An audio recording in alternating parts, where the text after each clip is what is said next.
This is Survivor Broadcast number 27. If anybody is still out there watching this, I am definitely in a worse off position than I was the last time I broadcasted.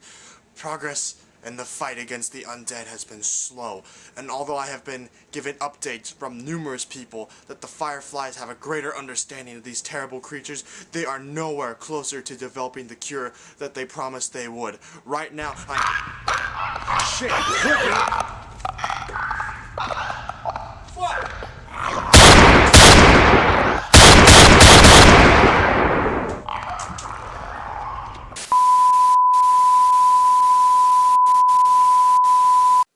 I'm just messing with you guys. While I am certainly in no zombie apocalypse, you will be transported into one when you play The Last of Us. Brought to you by the same studio who gave us the awesome Uncharted games. Their game of the zombie apocalypse has received praise from all around and numerous reviews and game critics. So does The Last of Us live up to all the praise, or is it a case of disappointment that follows the overhype? Let's find out!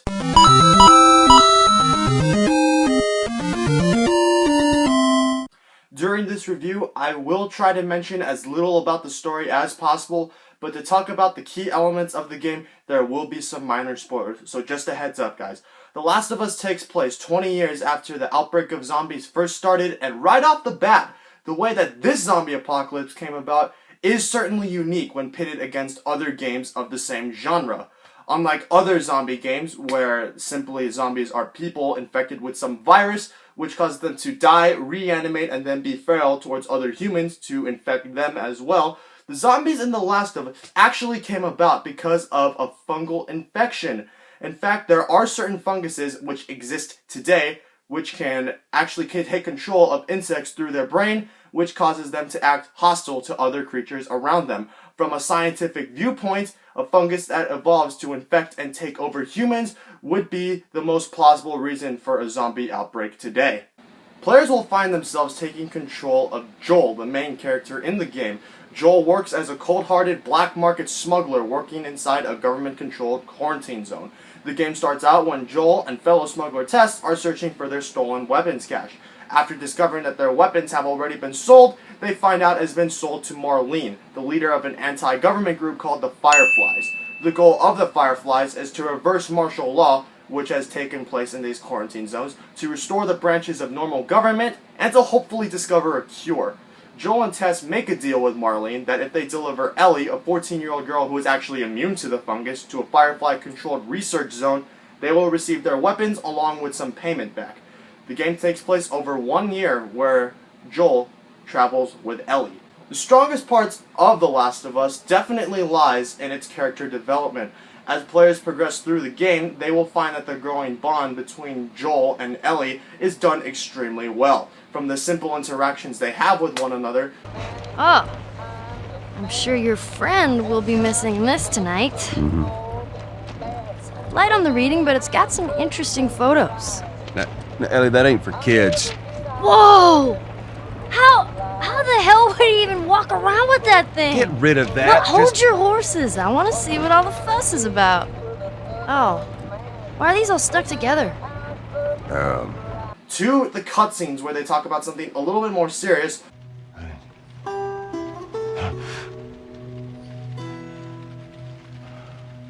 You mumble in your sleep.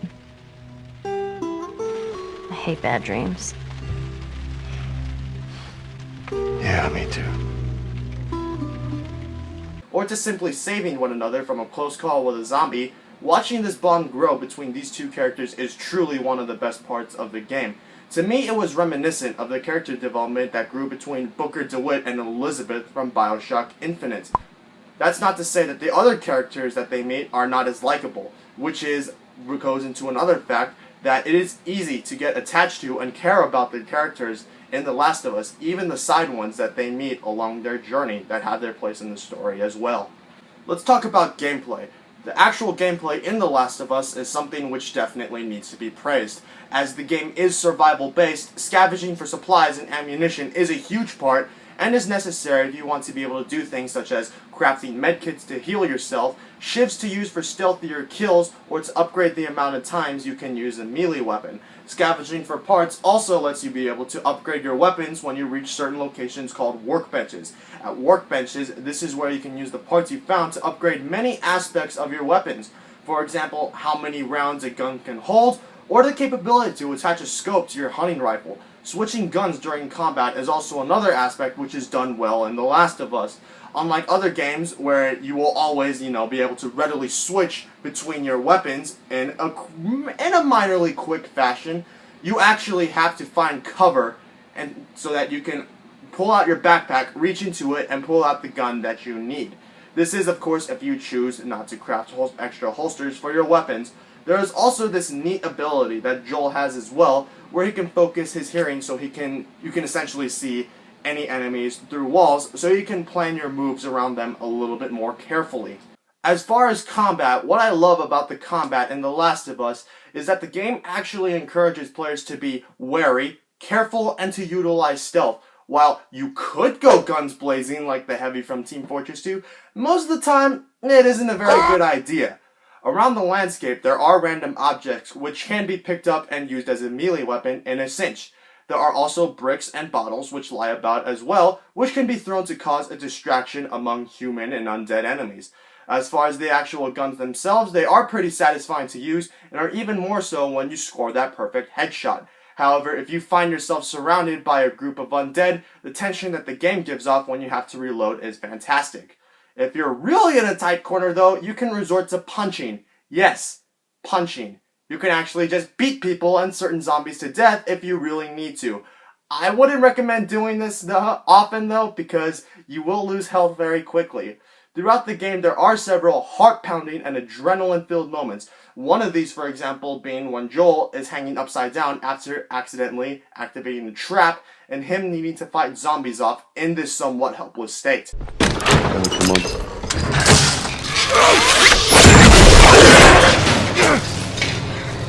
I got you. Damn it. Joel! Shit, here they come. Just hand to the rope! As far as the graphics go, they are gorgeous. I played the game on a PS3, but if you have a computer that can handle it, and if and when it comes out on the PC, I'm sure the graphics on the computer version would look even better. Gameplay flows smoothly into the cutscenes and vice versa, and the cutscenes themselves look like they could actually be from a movie. The voice actors even had to act out. They had to act while doing the motion captures for these cutscenes. The sounds in this game were also incredible. It had music at the right times and was silent when it needed to be. The ambient noises that are made while walking through a dark place also creates the horror game atmosphere. However, despite all these excellent elements about The Last of Us, there were a few things that stuck out like a sore thumb to me while I was playing. For example, in a survival-based shooter game, you should always have to constantly be on your guard. While The Last of Us does do this for most of the game, near the end there were certain hints to tell players that they were about to experience combat. For example, in one level for the first half, there wouldn't be chest-high walls to take cover behind, or bricks and bottles to pick up. However, as you progress, they start to become noticeable, which can definitely lessen the tension of always needing to be on your guard. While the AI in this game is good, there were a couple things that they would do that made me frown a little when I noticed it. For example, in levels where stealth needed to be utilized, your companions will sometimes hide in places that you know that they will be seen in. Also, when your companion tells you to be quiet, sometimes they'll just run on and stumble on through, and the zombies don't, seem to notice. When it comes to enemies too, such as zombies, they will unnecessarily target you, even if they are getting more trouble from your allies. These minor bugs, however, did not diminish my enjoyment of The Last of Us, and I still had a hell of a fun time playing it. One more thing I do want to mention, however, the ending to this game is definitely bittersweet, and it will probably be debated about in numerous forums about The Last of Us for a while. All in all, The Last of Us was a crazy fun game with satisfying combat, realistic survival-based gameplay, and a very touching story, all capped off by crazy zombies with fungus growing all over their bodies. Since there were a couple bugs with the enemy AI, I give this game 9 out of 10. This is a must play. So if you haven't already, buy it. Anyway, guys, that's my time for today. Leave some comments down below if you want me to review another game. If you like what you see here today, be sure to subscribe to my channel. And if you want to help the channel grow, please share this video and my channel with your friends. And as always, I will see you guys later. I walked straight up to the bouncer, got the flyer in my hand, said I didn't bring the ladies, but